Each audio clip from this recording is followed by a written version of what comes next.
Olá, povo de Deus, muito bem, é bom estar aqui com vocês, é bom participar aqui mais uma vez nesse momento tão bom para a gente falar um pouco mais da palavra de Deus. E aqui do meu lado, aqui estamos aqui com o pastor Jaime Moura, da Bíblia Fala, esse canal que tem trazido a palavra de Deus para as pessoas, enfim, de que as pessoas possam conhecer mais da verdade e da palavra de Deus. Olá, pastor Jaime, tudo bem? Olá, pastor Moacir, tudo bem? Graça e paz. Pastor, graças a Deus as pessoas têm interagido ali com os canais, né?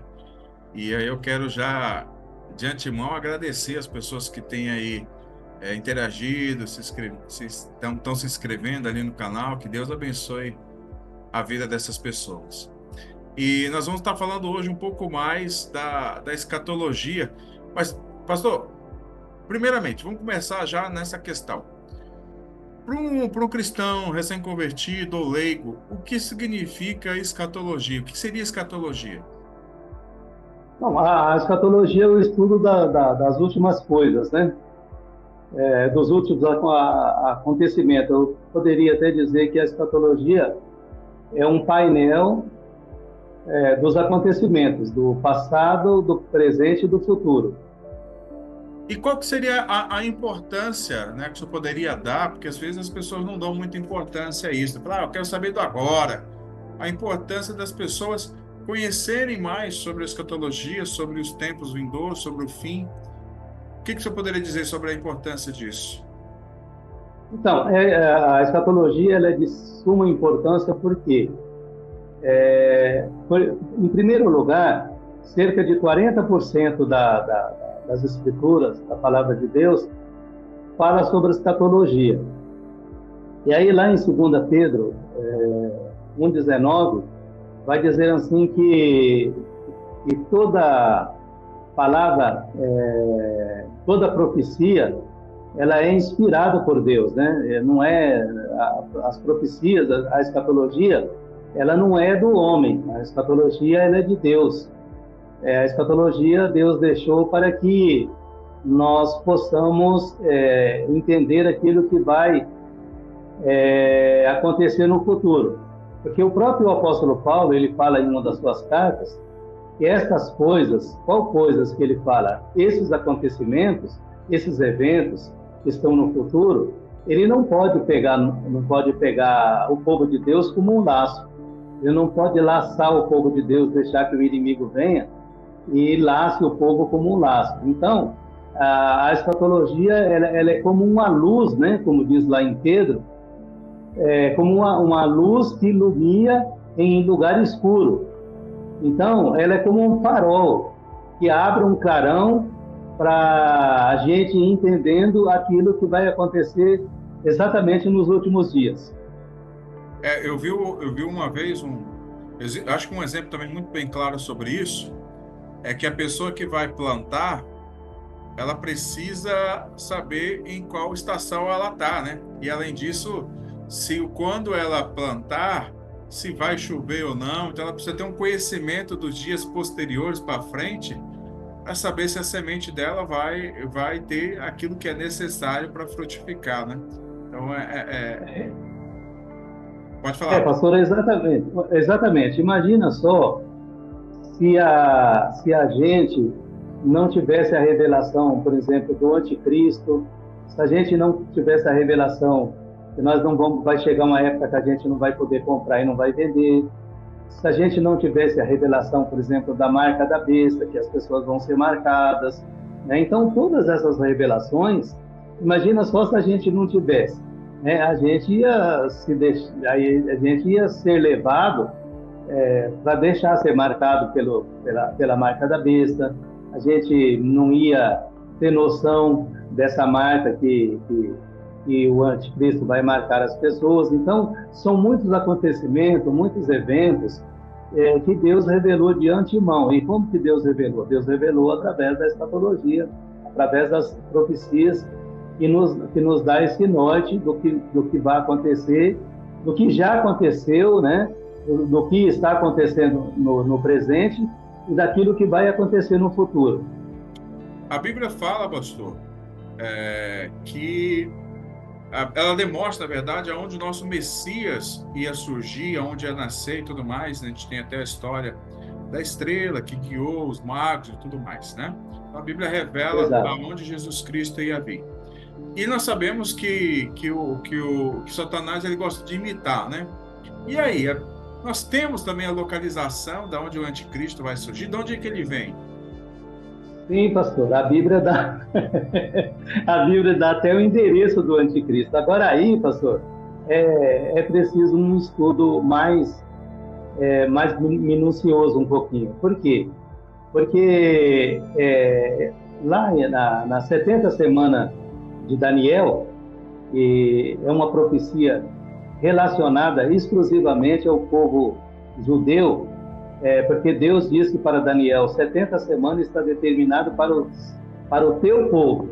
Então é o povo judeu, não é o povo gentil. E aí também lá em Jeremias 37, vai falar da angústia de Jacó, que é exatamente a grande tribulação.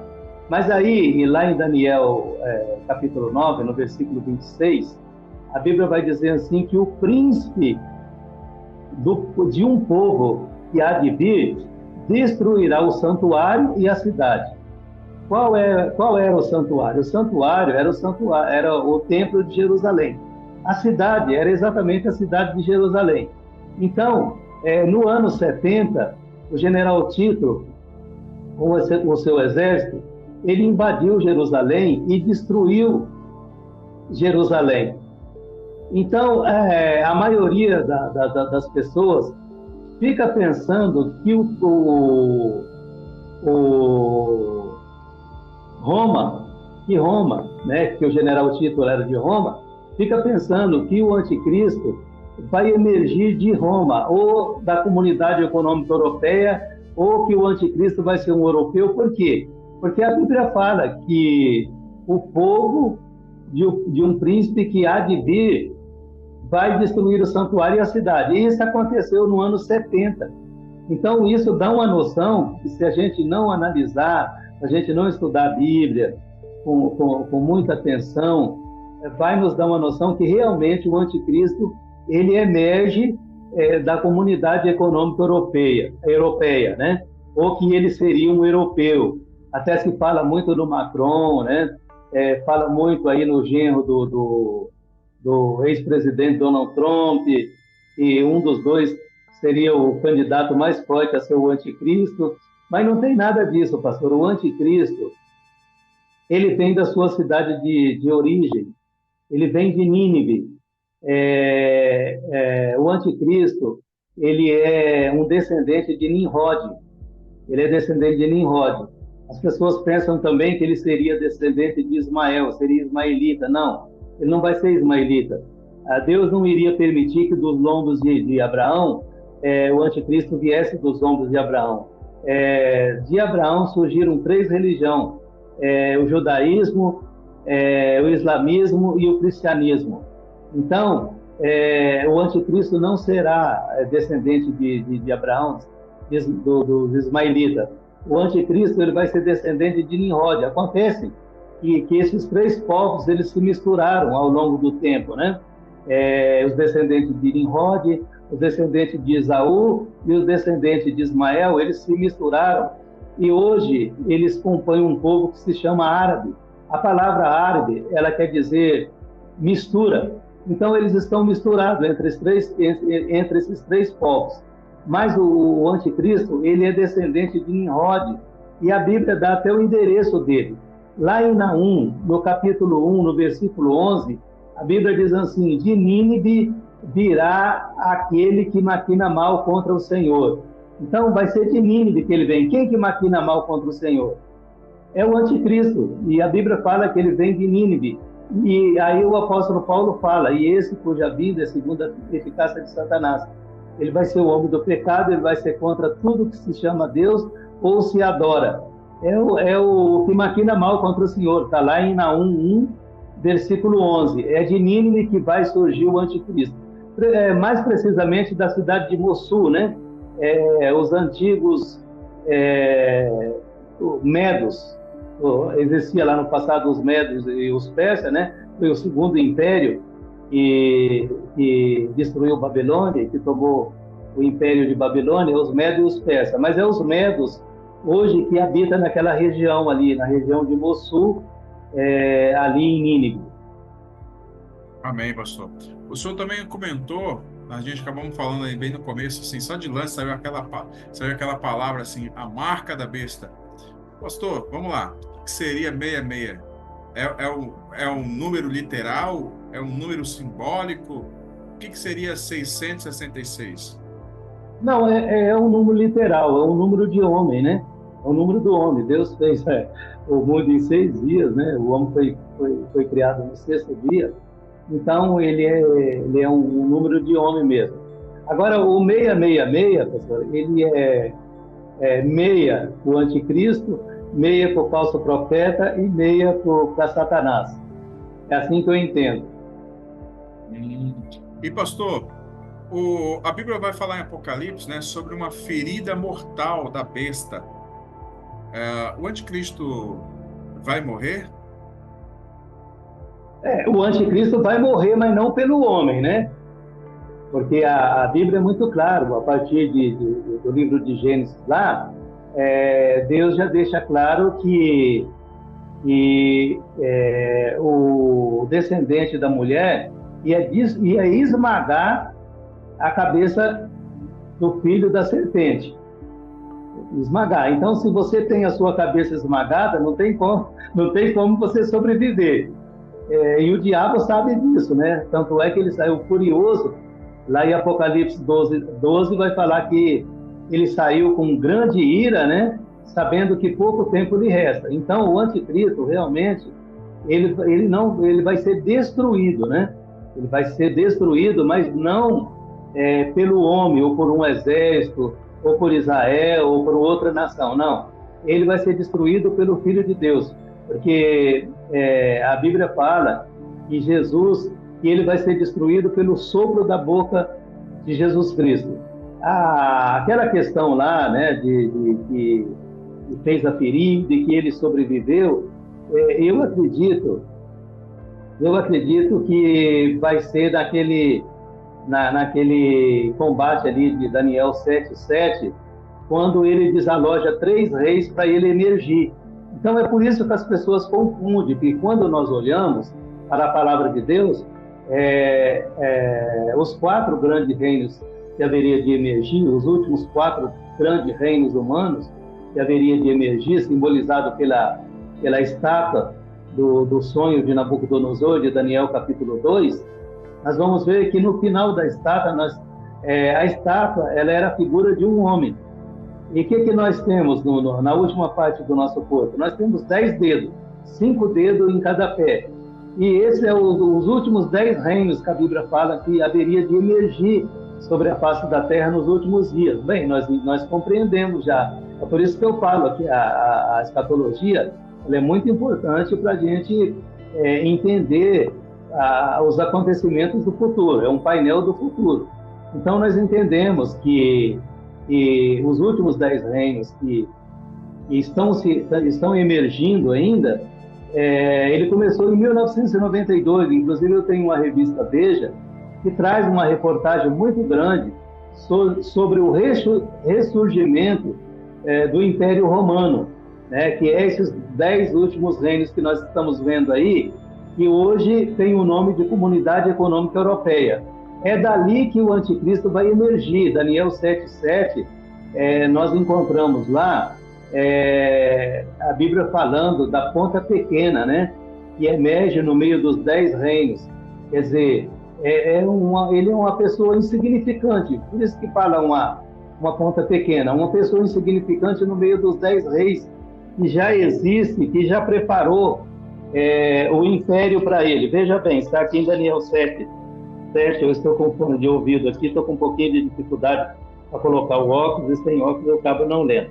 Daniel 7:7, diz aqui, ó, Daniel 7:7, e depois disso eu continuava olhando nas visões da noite, e eis que o quarto animal, terrível, espantoso e muito forte, o qual tinha 10 dentes grandes de ferro, e devorava e fazia em pedaços, e pisava aos pés o que sobejava. Era diferente de todos os animais que apareceram antes dele, e tinha 10 pontas. Essas 10 pontas é os 10 reinos. E estando eu considerando as pontas, eis que entre elas subiu outra ponta pequena, diante da qual três pontas primeiras foram arrancadas. E eis que nesta ponta havia olho como olho de homem, e uma boca que falava grandiosamente. Então, aqui nesse contexto da Comunidade Econômica Europeia, do Império Romano ressurgido, emerge o anticristo.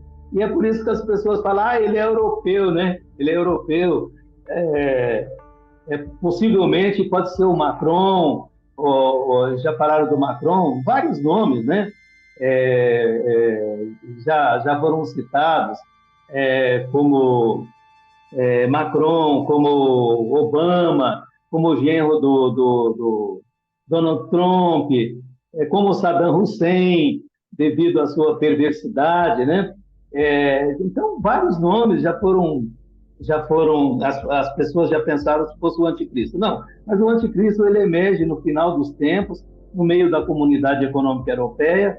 Ele é a ponta pequena e ele vai fazer guerra contra 3 reinos para ele se destacar perante os olhos do mundo como uma pessoa que não é normal, como um milagre, né? Possivelmente aí ele pode ser ferido de morte, pode ressuscitar, porque a Bíblia fala que o mundo ele vai se maravilhar perante a besta.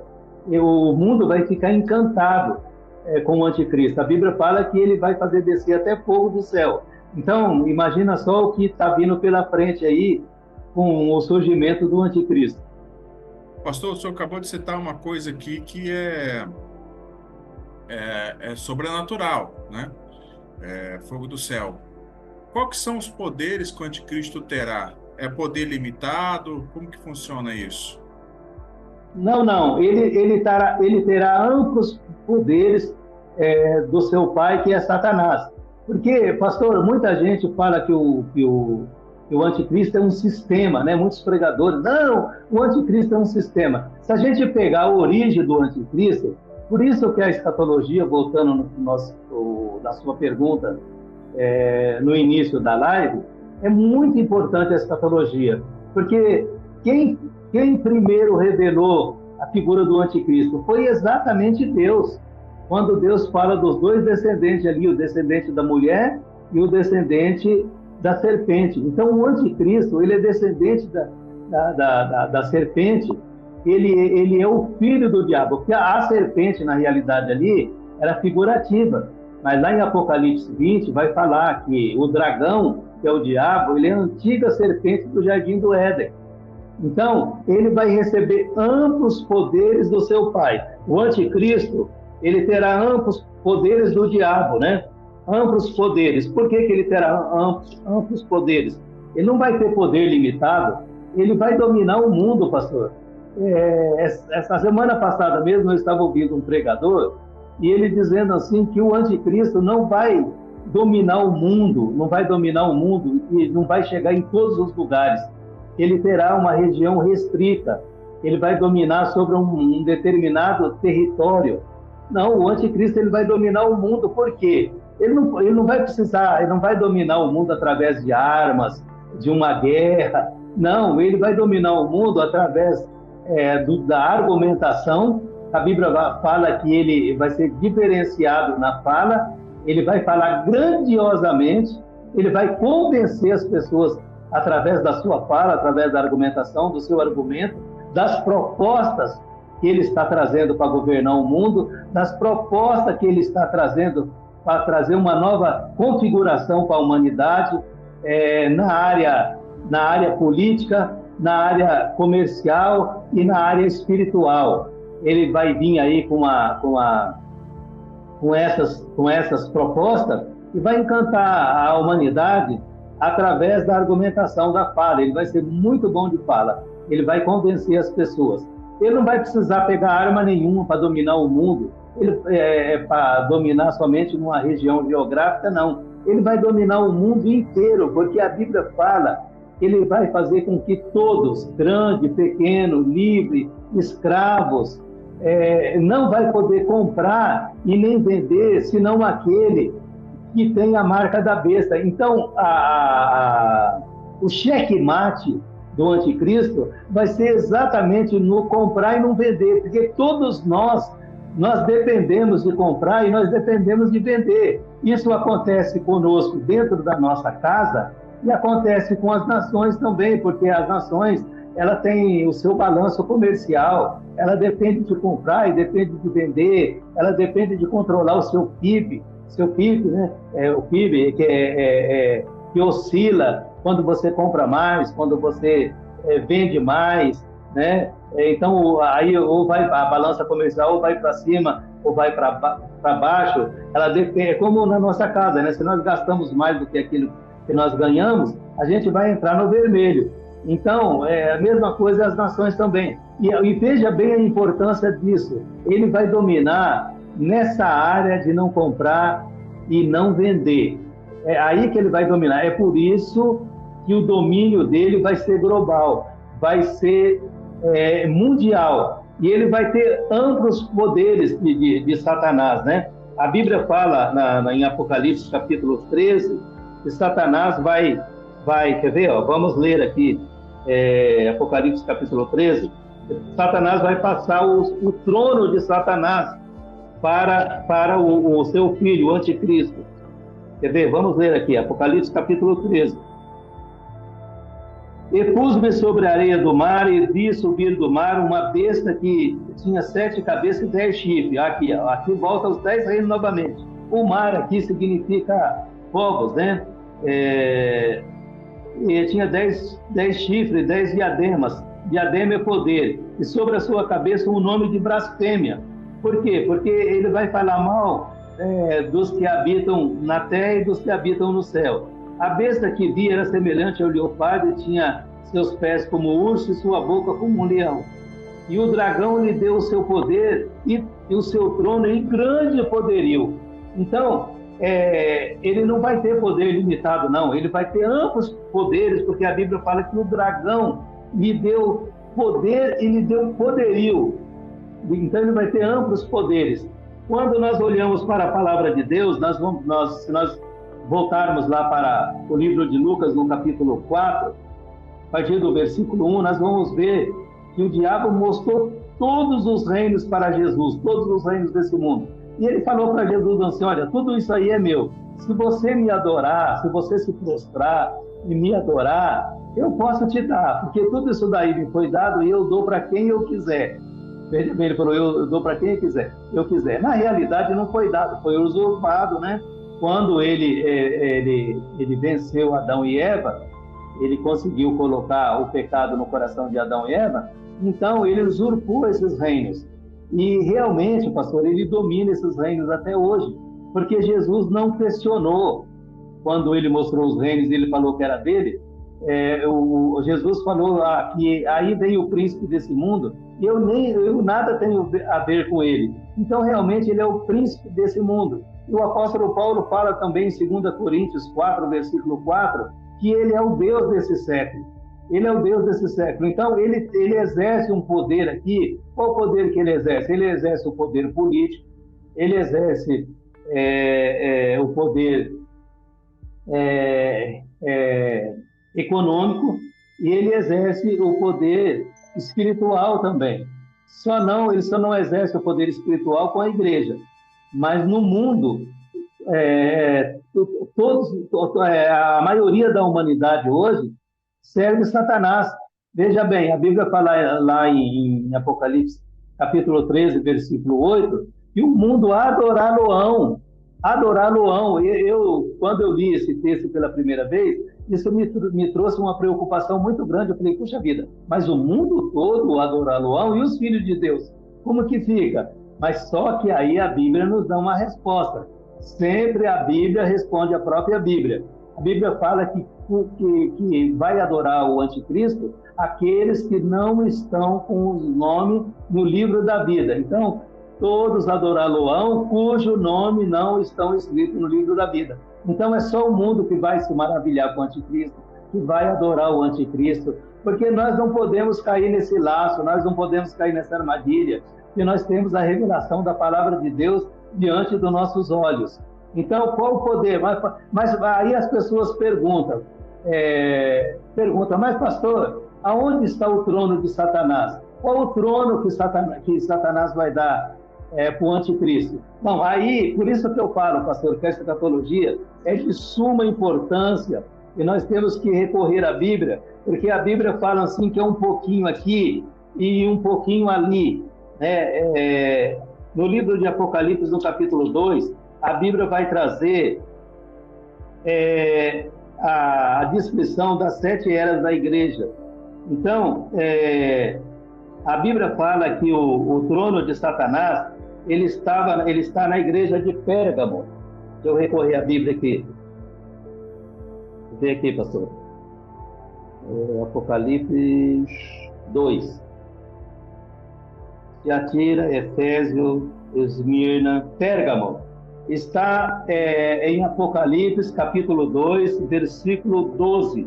Ao anjo da igreja de Pérgamo escreve estas palavras daquele que tem a espada afiada de 2 gumes. Sei que vocês vivem. Onde está o trono de Satanás? Então, aonde que está o trono de Satanás aqui? Ele está na região que ficava a igreja de Pérgamo. Qual era a região que ficava a igreja de Pérgamo? A região da igreja que fica... a região da igreja de Pérgamo, ou o território da igreja de Pérgamo, fica em Istambul, na Turquia. O que nós temos lá em Istambul, na Turquia? Nós temos a Meca, nós temos a religião do islamismo, a adoração a Alá, a adoração a Maomé. Então, a Bíblia fala, mas isso também não significa que o anticristo virá dos ismaelitas. Não, o islamismo, os muçulmanos, os árabes, é a religião que vai dar sustentação ao governo da besta, ao governo do anticristo. Entendi, pastor. E outra coisa importante também que eu quero deixar destacado aqui, né? Pode ser um erro que muitas pessoas cometem, entender que a escatologia é o livro de Apocalipse. E, na verdade, aqui o senhor discorreu por vários textos da Bíblia, falando de Daniel, de Gênesis, e entre outros livros da Bíblia, que é propriamente escatologia, né? Não somente o livro de Apocalipse, correto? Não, pastor, de forma nenhuma. O grande escatólogo é Deus. O grande escatólogo é Deus. Deus foi o primeiro que começou a revelar a escatologia. A primeira profecia que nós temos está em Gênesis 3, 14 e 15. É sobre os 2 descendentes, o descendente da mulher e o descendente da serpente. Então é por isso que o anticristo não é um sistema, como alguns pregadores estão pregando, é um sistema político, não sei o quê. Não, nada disso. Um descendente, ele vai nascer. A porta de entrada no mundo, nós entramos no mundo pela porta do nascimento. Pode ver que o descendente da mulher, ele entrou pela porta do nascimento. Ele descendeu de uma virgem chamada Maria. Nós encontramos lá em Lucas, capítulo 1, a partir do versículo 26, quando o anjo vem e promete que Maria ia ficar grávida, né? E que nela ia ser gerado pelo Espírito Santo de Deus. Então, Jesus, ele foi gerado pelo Espírito Santo de Deus, e a Bíblia fala que ele seria chamado Filho do Altíssimo, Filho de Deus. Essa é a primeira escatologia da Bíblia, né? É a primeira profecia da Bíblia. Porque tem muita gente que comete esse erro, né? De considerar a escatologia somente o livro de Apocalipse, né? Achar que o Apocalipse é a escatologia. Por isso que a gente está explicando que não, a Bíblia inteira, ela contém escatologia sobre toda a Bíblia, não é só Apocalipse. Exatamente, a partir do livro de Gênesis. Então, veja bem, aí o apóstolo Paulo vai complementar lá em 2 Tessalonicenses, capítulo 2, versículo 9, o apóstolo Paulo vai complementar, ele vai falar, ele está falando sobre o anticristo, todo o capítulo ali, capítulo 2, ele está discorrendo sobre o anticristo, o filho do pecado, o homem da perdição, e ele vai falar, e esse cuja vinda é segundo a eficácia de Satanás, segundo o poder de Satanás. Assim como o descendente da mulher foi segundo o poder de Deus, segundo a eficácia de Deus, o descendente da serpente, ele vai ser também segundo a eficácia de Satanás, vai ser segundo o poder de Satanás. Ele vai ser gerado pelo espírito de Satanás, isso eu não tenho a menor dúvida. A escatologia, ela não está somente no livro de Apocalipse, ela discorre por toda a Bíblia, só que no livro de Apocalipse, ela vem com uma intensidade bem maior, porque está falando sobre, exatamente, é um resumo ali dos últimos dias, né? Então o Apocalipse, ele é um painel dos acontecimentos dos últimos dias. Amém. Gente, foi muito bom estar aqui com vocês. Eu acabei também tirando um monte de outras perguntas aqui que nós vamos ter para os nossos próximos episódios aí, né, pastor? Nós estamos aí preparando aí bastante coisa aí para enriquecer o nosso conhecimento da palavra de Deus, que é tão e de suma importância nos dias de hoje, tá bom? Eu quero que você se inscreva lá nas redes sociais do pastor Jaime, PR Jaime Moura, tudo junto, ali no Instagram, no Facebook. E também a Bíblia Fala, tudo junto ali no YouTube. Se inscreva para você sempre acompanhar vídeos, novidades, estará sendo colocado ali, tanto no canal no YouTube, como também na rede social. Pastor Jaime, mais uma vez, obrigado, tá? E já estou ansioso pela próxima vez que nós vamos falar mais da palavra de Deus. Eu que agradeço, pastor. Eu estou muito ansioso para fazer uma live interativa como nós estamos fazendo aqui. Só que aí, o meu sonho é fazer uma live interativa com pessoas dos 4 cantos do mundo, eles fazendo pergunta e eu Amém. Respondendo. O senhor pode ser até o mediador. Com certeza, sem problema algum. O senhor pode ser até o mediador, receber as perguntas, né, e me passar as perguntas, porque as pessoas têm muita dúvida, e eu gosto desse tipo de embate, né, de perguntas sobre escatologia, sobre outras coisas. É lógico, pastor, que a gente domina outros temas também, não é só a escatologia, mas é que a escatologia é um tema mais urgente, né? Por quê? Porque nós temos que estarmos dentro da pauta de Deus. Qual é a pauta de Deus agora? A pauta de Deus é o quê? É o arrebatamento da igreja, a grande tribulação, as bodas do Cordeiro, o milênio e a eternidade. Louvado seja o nome do Senhor. Amém. Então, eu quero já aproveitar, já vai fazendo suas perguntas aí.